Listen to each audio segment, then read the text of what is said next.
কবে ফিরছেন শোভন তৃণমূলে সেই জল্পনা বারবার বেড়েছে। সরকারিভাবে তিনি তবে কবে তৃণমূলে ফিরছেন সেই জল্পনা রয়েছে। আবার বিধানসভা নির্বাচনে তৃণমূল কংগ্রেসের হয়ে লড়াই করবেন শোভন।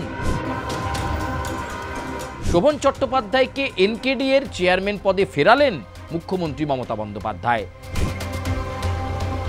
আবার কি নতুন করে তৃণমূলের রাজনৈতিক ইনিংস শুরু করতে চলেছেন শোভন চট্টোপাধ্যায়? পোস্টারটা কি তারই সূচনা? শোভনকে নিয়ে তৈরি হচ্ছে নতুন সমীকরণ, নতুন জল্পনা। তাহলে কি তৃণমূল তাকে নিয়ে বড় কোনো পরিকল্পনা করছে?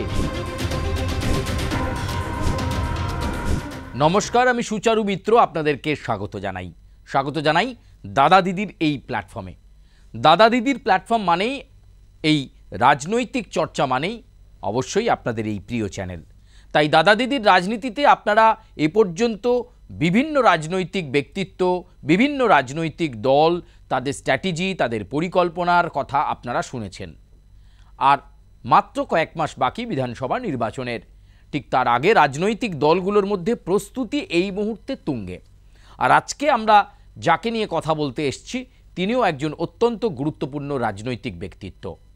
কলকাতা পুরসভা সামলেছেন দীর্ঘ সময়, কলকাতা পুরসভার প্রাক্তন মেয়র, রাজ্যের প্রাক্তন দমকল মন্ত্রী, প্রাক্তন আবাসন মন্ত্রী, প্রাক্তন পরিবেশ মন্ত্রী, তিনি শোভন চট্টোপাধ্যায়। সেই শোভন চট্টোপাধ্যায় একটা সময় তৃণমূলের সঙ্গে অভিমান করে, বলা ভালো মুখ্যমন্ত্রীর থেকে বকা খেয়ে একটা সময় সমস্ত কিছু পদ থেকে রিজাইন করেন। পদত্যাগ করার পর তিনি একেবারে রাজনীতি থেকে নিজেকে সরিয়ে নিয়েছিলেন। তারপর হঠাৎ করে তিনি আবার রাজনীতিতে ফেরেন ভারতীয় জনতা পার্টির হয়ে। কিন্তু ভারতীয় জনতা পার্টির সঙ্গে তার সম্পর্ক খুব একটা মসৃণ হয়নি। পরবর্তীকালে ঘনিষ্ঠ মহলে শোভন চট্টোপাধ্যায় বলেইছিলেন যে বিজেপিতে যাওয়া তার ভুল ছিল। এরপর আবার চুপচাপ থাকা বেশ কিছুটা সময়। কিন্তু কোনো সময় তার কিছু মুভমেন্ট সবসময় নজর কেড়েছে অনেকের। যেমন ধরুন, কালীঘাটে মুখ্যমন্ত্রীর বাড়িতে চলে গিয়ে ভাইফোঁটা নেওয়া। কবে ফিরছেন শোভন তৃণমূলে সেই জল্পনা বারবার বেড়েছে। কারণ তিনি যে রাজনীতির লোক, সেই ছোটবেলা থেকে নির্বাচিত জনপ্রতিনিধি।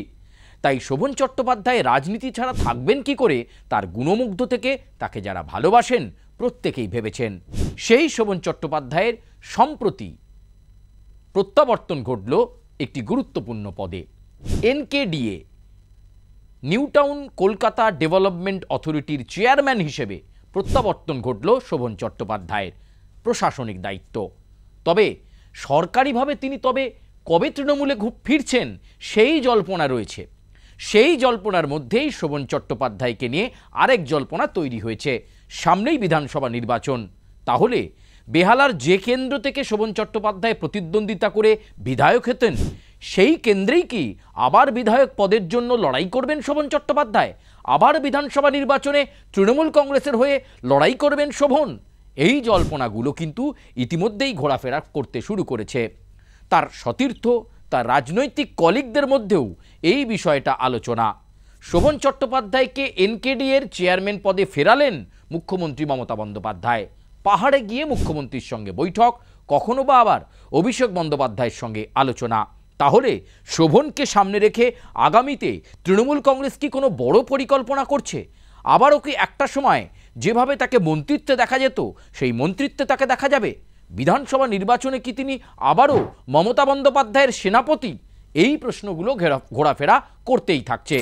আর এই ঘোরাফেরার মাঝে এবার শোভন চট্টোপাধ্যায়কে নিয়ে বেহালায় পোস্টার।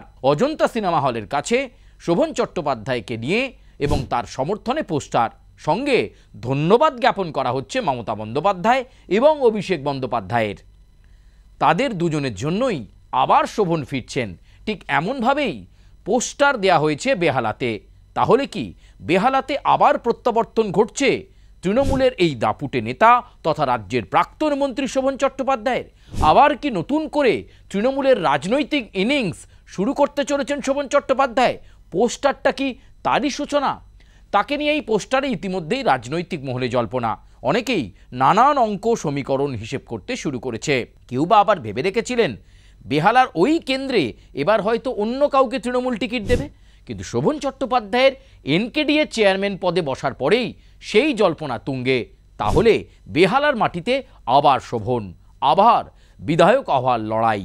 আর সেই লড়াইয়ে কি সসম্মানে উত্তীর্ণ হবেন শোভন চট্টোপাধ্যায়? তার দিকেই তাকিয়ে অনেকেই জল্পনা করতে শুরু করে দিয়েছেন। তাহলে তৃণমূলের এবার সরকারিভাবে ঘরে ফেরা শোভনের সময়ের অপেক্ষা। এনকেডিএ চেয়ারম্যান হয়েছেন 1 সপ্তাহ হয়নি, তারই মধ্যে এই পোস্টার গোটা বেহালা জুড়ে। শোভনকে নিয়ে তৈরি হচ্ছে নতুন সমীকরণ, নতুন জল্পনা। তাহলে কি তৃণমূল তাকে নিয়ে বড় কোনো পরিকল্পনা করছে? এই ভাবনাই ঘোরাফেরা করছে রাজনৈতিক অলিন্দে। আজকের এই বিষয়ে শোভন চট্টোপাধ্যায়ের জন্য। তবে দাদা দিদির রাজনীতির এই প্ল্যাটফর্মে আপনাদের আরও রাজনৈতিক বিষয় নিয়ে আমরা আলোকপাত করব। তবে আপাতত শোভন চট্টোপাধ্যায় বা আদরের কানন ঠিক কোন জায়গায় দাঁড়ায়, তৃণমূল কংগ্রেস কি আবার তাকে টিকিট দেয়, তার দিকে নজর থাকবে আমাদের এই প্ল্যাটফর্মের। ধন্যবাদ।